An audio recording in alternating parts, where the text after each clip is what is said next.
Assalamualaikum warahmatullahi wabarakatuh. Selamat malam, Bapak Andi Amri SEMM AWPS CSFE. Perkenalkan, saya Niken Terani Chani Putri dari kelas MJ210.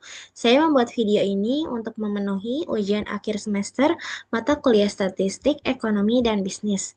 Kali ini saya akan uji validitas, reliabilitas, uji asumsi klasik yang di dalamnya ada uji normalitas, uji multikolenialitas, dan uji heteroskedastisitas. Lalu ada uji regresi linier berganda sederhana menggunakan SPSS. Sebelum itu saya siapkan bahan-bahannya seperti Excel, SPSS, dan catatan saya. Di sini ada uji validitas person product moment, berguna untuk mengetahui kevalidan atau kesesuaian kuesioner yang digunakan oleh peneliti dalam mengukur dan memperoleh data penelitian dari para responden. Nah, di sini ada dua cara untuk mengetahui apakah suatu item itu valid atau tidak valid. Yang pertama ialah dengan membandingkan antara nilai R hitung dengan R table. Cara yang kedua adalah dengan melihat nilai signifikasinya. Oke, kita langsung saja ke contohnya. Saya share screen dulu ya.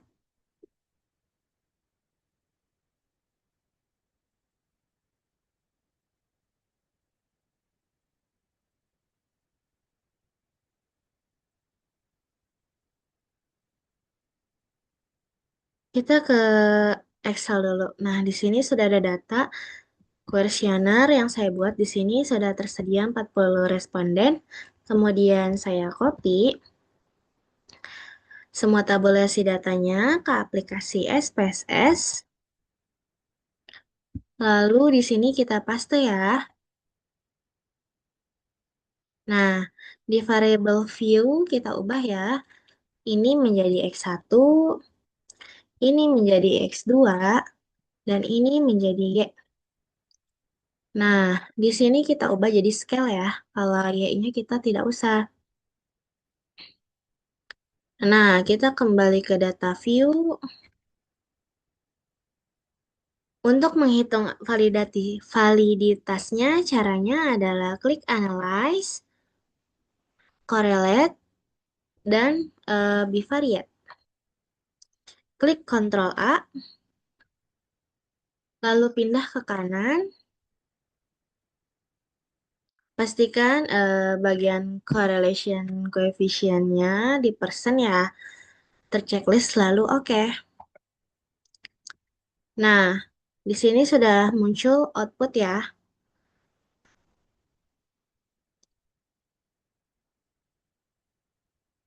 Correlation. Nah, di sini kita bisa melihat valid atau tidaknya suatu item.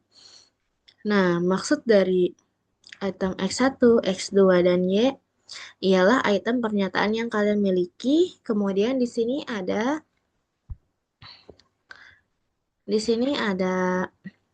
person correlation atau bagian atau bisa kita sebut dengan R hitung ya. Kemudian ini nilai signifikasinya dan N jumlah responden. Jadi untuk melihat suatu item valid atau tidak dengan membandingkan R hitung dengan R tabel. Nah, sekarang kan sudah ada 40 responden ya yang tadi kita akumulasikan. Sekarang kita buka tabel R. Buka R table. Saya sudah menyimpan ya. Nah, kalau untuk eh, jumlah 40 responden ada di sini ya. Nah, di sini ada 0,312 dan 0,403. Nah, di sini saya memilih yang 5%. Jadi 0,312 ya. Nah, kita kembali ke SPSS. Kita ingat 0,312. Nah, R hitung lebih dari R tabel, maka valid. Nah, kita lihat. Tadi kan 0,312. Berarti maka hasilnya valid ya karena R hitung lebih besar dari R tabel. R hitungnya ada 0,742 lebih besar dari 0,312. Nah, ini cara yang pertama. Nah, cara yang kedua yaitu melihat item itu valid atau tidak dengan melihat nilai signifikasinya kurang dari 0,05, maka tidak valid. Nah, kita lihat ya. Di sini 0,00. Jika lebih dari 0,05 maka tidak valid. Berarti di sini menunjukkan bahwa nilai signifikasinya tersebut ialah tidak valid. Nah, sekarang kita akan uji reliabilitas kerombak alfa. Nah, yang bertujuan untuk melihat apakah kuesioner memiliki konsistensi jika pengukuran dilakukan dengan kuesioner tersebut dilakukan secara berulang. Intinya item kita konsisten nggak kalau kita uji secara berulang-ulang, seperti itu.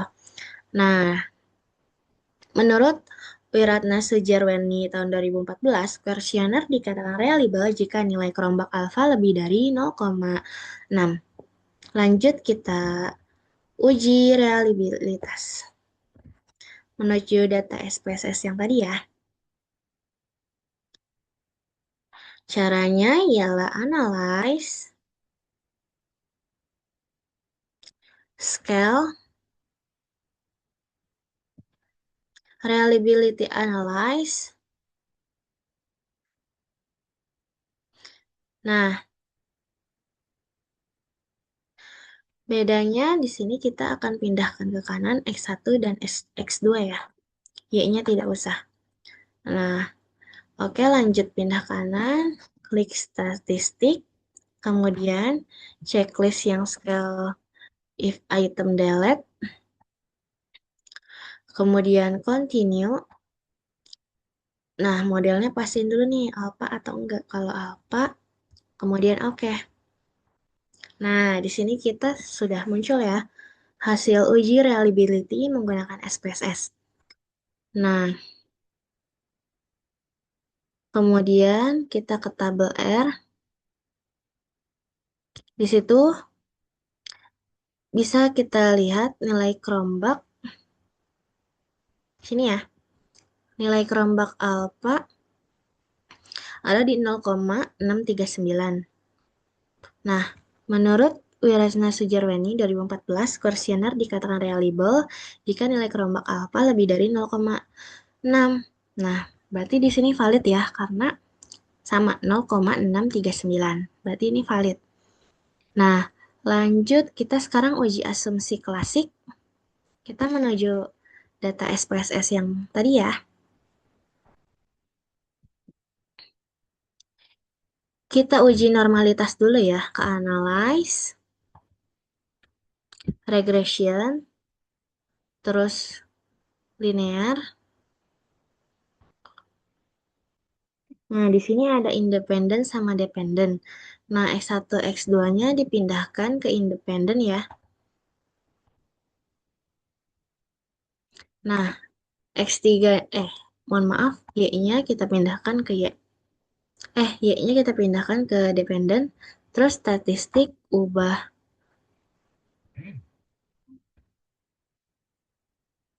ke correlationality diagnostik. Nah, di plotnya itu continue dulu ya. Nah, yang Sresit pindah ke sini, yang sampai salah ya, ini pindah ke sini. Nah, ini klik semua, checklist, terus pencet continue.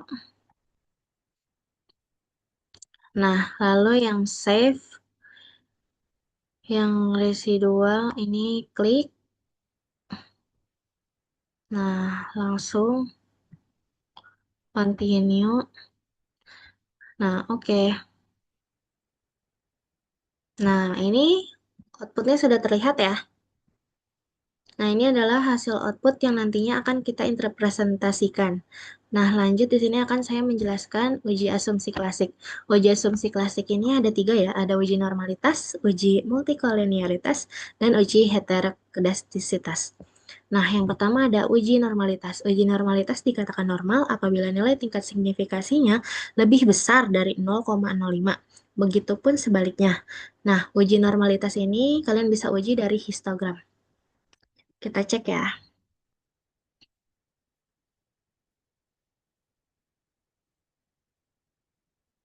Nah, ini ya tabel histogram. Nih, bisa dikatakan normal apabila hasilnya membentuk gunung. Seperti ini ya teman-teman. Tapi kita nggak boleh berasumsi sendiri, kita harus punya datanya juga. Nah, berdasarkan p-plot, ada di bawah ya. Nah,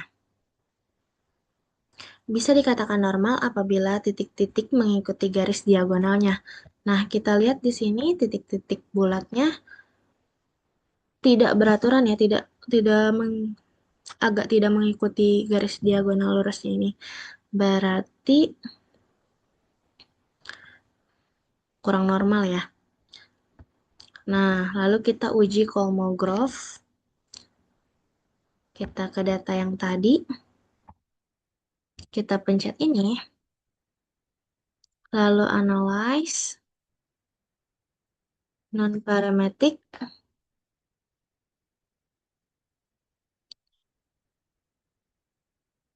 legasi, one sample. Nah, bagian ininya pindah, lalu oke. Nah, ini adalah uji Kolmogorov-Smirnov test. Kita lihatnya di mana untuk menentukan besar 0,05-nya. Kita lihat tuh di sini ya.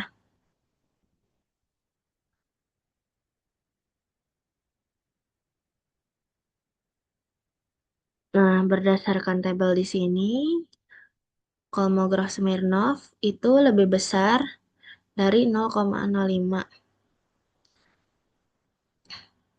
Artinya valid ya. Lanjut kita ke uji multikolinearitas. Cara yang digunakan untuk mendeteksi ada atau tidaknya multikolinearitas dengan melihat besarnya VIV atau Variance Inflation Factor. Jika VIV di bawah 10 dan toleransinya di atas 0,1, maka tidak terjadi multikolinearitas. Lalu kita lihat di bagian koefisien.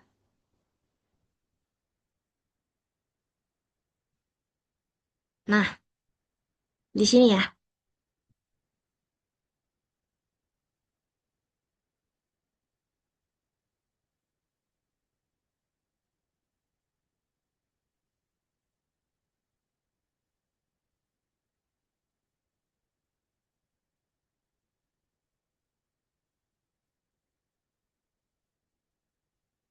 Sebentar,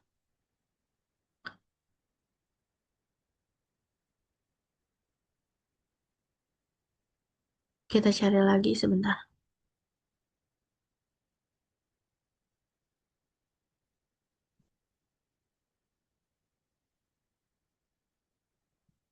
Mohon maaf salah ya.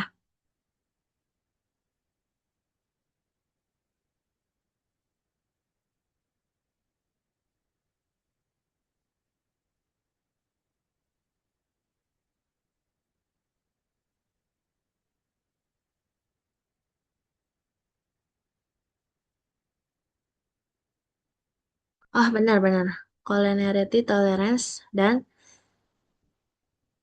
benar statistik VIV.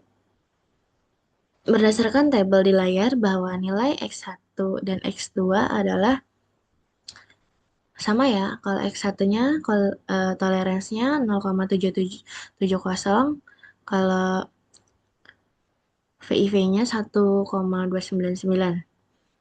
Jadi tole, eh, toleransinya di atas 0,1 yang berarti lebih besar ya. Kalau VIV-nya di bawah 10 Berarti tidak terjadi multikolinearitas. Nah, jadi seperti itu. Sekarang kita uji heteroskedastisitas. Kita lihat bagian scatter plot. Nah, seperti ini ya. Jika titik-titik menyebar seperti di layar, itu tidak terjadi suatu pola tertentu, maka tidak terjadi heteroskedastisitas. Lanjut, kita uji regresi linier sederhana. Jadi, tujuan dilakukannya analisis regresi linier sederhana adalah untuk mengetahui ada atau tidaknya pengaruh variabel bebas X terhadap variabel terikat Y. Nah, kita akan menggunakan dua cara pengambilan keputusan. Yang pertama, jika nilai sin lebih kecil dari 0,05, maka terhadap pengaruh variabel X terhadap variabel Y. Nah, dua, jika nilai T hitung lebih besar dari T tabel, maka terdapat pengaruh variabel terhadap variabel Y. Lanjut, kita ke SPSS lagi, ke analyze, regression,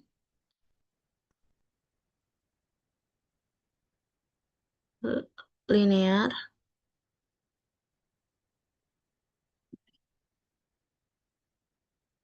X pindahkan ke independen, 1S2, Y pindahkan ke dependen. Klik OK.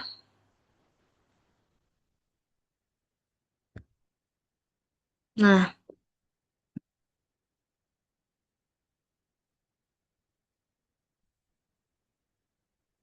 pada tabel koefisien,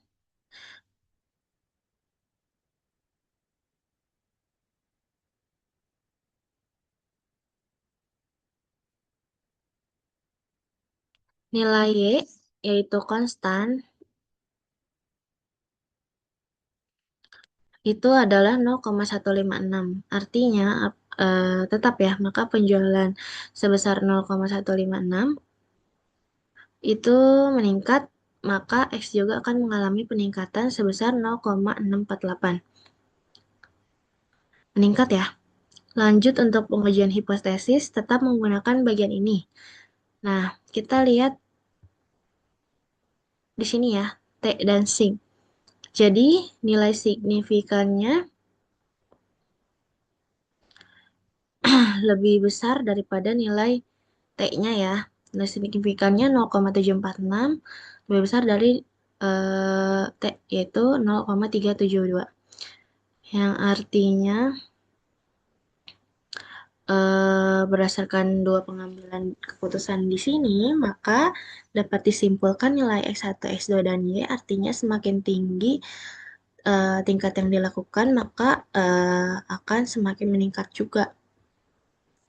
Lanjut kita lihat tabel mode summary. Kita ini lagi ya, cari. Nah, R square-nya kita lihat 0,665. Bermakna bahwa nilai Y sebesar 0,815. Nah, sisanya dipengaruhi oleh faktor-faktor lain. Demikian presentasi uji SPSS saya kali ini. Semoga apa yang saya sampaikan bermanfaat dan semoga tidak ada kesalahan. Sebelumnya saya ucapkan terima kasih. Wassalamualaikum warahmatullahi wabarakatuh.